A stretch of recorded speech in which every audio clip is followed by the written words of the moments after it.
My name is Alex, and this is my 1999 Nissan Frontier. And it's awesome for two main reasons. The first is it's a 5-speed manual, which I absolutely love. And the second is that it's really compact. I mean, why do they make trucks so freaking big nowadays? Anyways, I gotta go pick up some food, so come along with me for this drive while I talk about why a car like this might actually save your life if you have ADHD.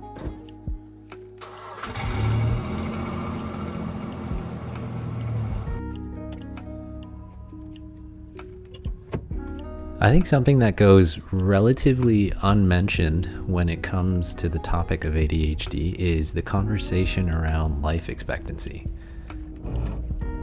On average, ADHDers have a life expectancy that is 10 years shorter than the rest of the population.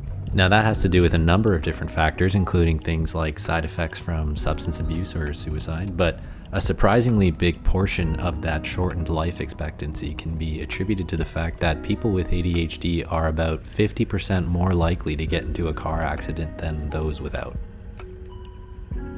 Has this ever happened to you where 1 second you're getting into your car to go somewhere and then you blink and you're at your destination and you're just like, how the fuck did I even get here alive?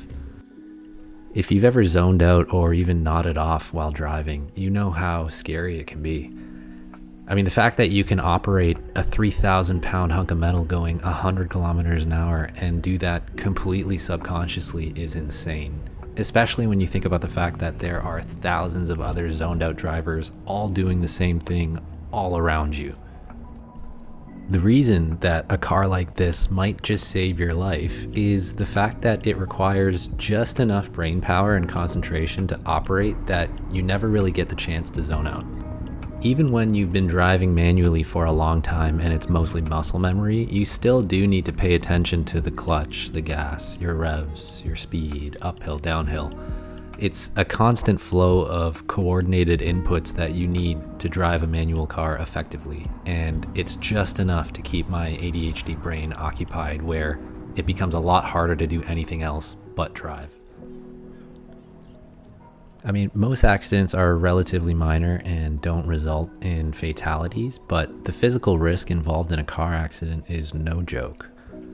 And besides that, the financial implications of getting into a car crash in terms of insurance rates and repair costs are also a pain in the ass. Never mind the headache of having to deal with all of that. Hopefully you never get into an accident, but people do all the time. And these days, a lot of accidents are caused by distracted driving. And you know how easily you get distracted.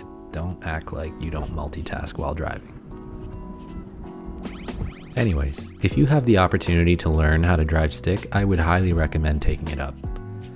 I mean, they don't really make manual cars anymore these days in North America, and that sucks because aside from being safer, cheaper, and better on gas, driving a manual is just fun. I mean, you feel like a race car driver no matter how fast you're going.